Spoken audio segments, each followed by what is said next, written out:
Ladies and gents, we have wanted to see a ruthless Manchester United emerging, right? And we've spoken about it before. We've spoken about, we want to clear out. Never actually really happens. Well, hold on. We've actually had a clear out this summer. And on top of that, Andre Onana looks like he's going out on loan. And this is the single best decision. I think I find it curious that it wasn't something that United had planned at the start of the summer. But anyway, I'm going to run through the news. You can let me know what you think in the comments below, but I'm pretty sure I know what you all think about this. All right, David Ornstein last night, whilst I decided to have a night off after the end of the transfer window. Hold on, Sam. The Turkish and the Saudi windows are still open. How dare you go away for a night? I know. Shoot me. Anyway, Onana is open to joining Trabzonspor and waiting to review the contract for a proposed move from United. A season-long loan, no fee or a buy option, right? We go down here and read what the actual full story is. Turkish side Trabzonspor are in talks over a season-long deal for Onana. The move is set to be without fee or an option to buy, and it hinges on his agreement. But he's not played in the Premier League. He's been left out of the squads. And I'll tell you what, right? There's only one person who can be blamed for this. This is all the doing of Onana. He simply hasn't lived up to expectations. I'll hold my hands in the air, and I'm going to put this down as the second worst shout I've ever had after the fact that we shouldn't sign Harry Kane because it would stunt James Wilson's growth. It's such a bad call that I have to keep calling myself out on it. But me saying that Onana was going to be transformational, I've really learned the lesson in how I look at players at other clubs, and it doesn't necessarily mean it's going to translate to United. I completely lost faith in Onana. I think it was a Lyon game. That was where that's when it snapped for me. The amount of times where his individual errors have cost us so many points in the Champions League in his first season, and so many different occasions where he hasn't delivered, right? And when I saw this is from The Athletic, and this was sort of a review of the transfer window, saying that Onana came back to Carrington wanting a new contract. I couldn't believe it, and I still can't really believe in reading that. Like, imagine the balls on that. After the season that we've had, finishing 15th, losing the Europa final, comes back to Carrington, a new Carrington. You know what, lads? I actually think I'd probably deserve a new contract. You can't even call that entitlement. It's just the mindset is absolutely bonkers. But United, what we're seeing here, decision by decision. Now, Ineos have got so much wrong. This is the right call. And this is geared towards building a better dressing room for that man. And I'm excited now because, look, I suppose I thought Senny Lomans was coming in as our number 2. And I still kind of think he will be, right at the very beginning anyway. Bayindir has been chosen ahead of Onana. That's how little faith Amorim has in Onana. And as I said, it's all completely his own doing. Look, if you're looking at these two decisions, right? Højlund and Onana, those two for me are where we're actually seeing a ruthless Manchester United. Højlund didn't want to leave. Højlund's a United fan. It wasn't like he wasn't putting the work in training. He actually played quite well in the preseason games as well. But United said, you know what? You've had 2 years. And I think there was a quote that went around from Fabrizio Romano right at the start of when Omar Berrada came in. And I think it said that any player, this is kind of the way that he operated at City, any player that doesn't deliver within 2 years, it's game, set, match. You've had your chances.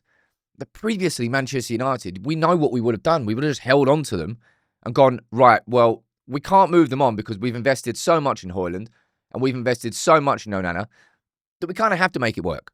We're just going to suffer and struggle, Amorim's favourite word, until they're good at Manchester United.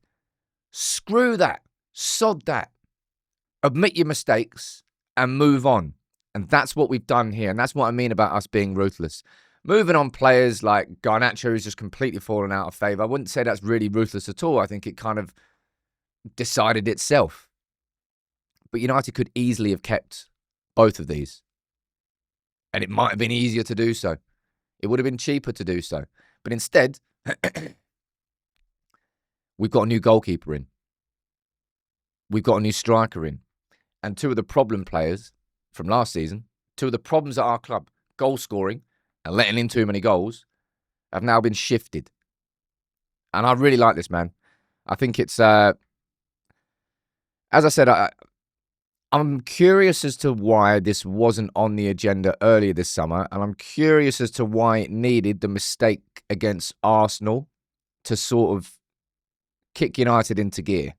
If I'm being totally honest, I think this should have been right at the top, maybe not right at the top of the agenda at the start of summer, because that was a striker, obviously. But I'm really happy for Amorim. Like, as I said, what you're seeing is these decisions here are not because Amorim,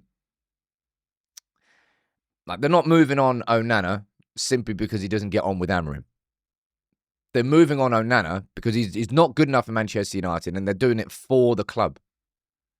It's a club-level decision. So, I mean, like, it's not as if Amorim's getting rid of all the players in his squad who aren't specialists and don't specifically fit his system. Mate, I'm so happy with this. I'm a little bit hungover, so you can let me off. But I had to do a video on this today. I'm really, really excited now for what that means for this lad.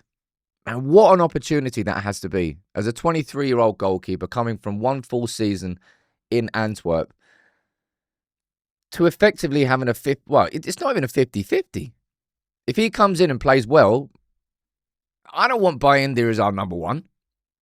Maybe not as much as I wouldn't want Onana as our number one. But Bayindir still gives me the shivers. You still kind of watch every corner going, please no. But United are moving him on. I think it's interesting that it's just going to be a season-long loan with no fee, no buy option, presumably just cover the wages, and then he comes back to United, and then United try and sell him next summer. I do think that the hamstring injury as well is one sort of, I just punched my mic there. I think the hamstring injury was kind of part of the reason why Amorim was like, because obviously everybody had their off-season fitness plan, and so many players came back so much fitter, and Onana pings his hamstring on day one. Now, that may well just be unfortunate, or is it reflective of the fact that you didn't put the work in during the summer, and therefore your hamstring pinged when you came back on the first day of training? I don't know. But I'm absolutely delighted about this. Decision by decision, we're starting to see United, and this is a big thing, right? I'll finish on this. Players used to be able to take the piss out of United, knowing full well that the club really probably wasn't going to move them on. The club wasn't really going to do anything about it. No. If the summer was about United trying to change the United tax and how we acted and the fees we pay for players, was it a perfect summer in that regard? Maybe, maybe not. I probably don't think so. Did we get enough for the players that we sold? Not particularly. But in terms of changing how players, our own players, view our club and what they can get away with and what you can take the piss out of, I think that shifted massively and in a good way.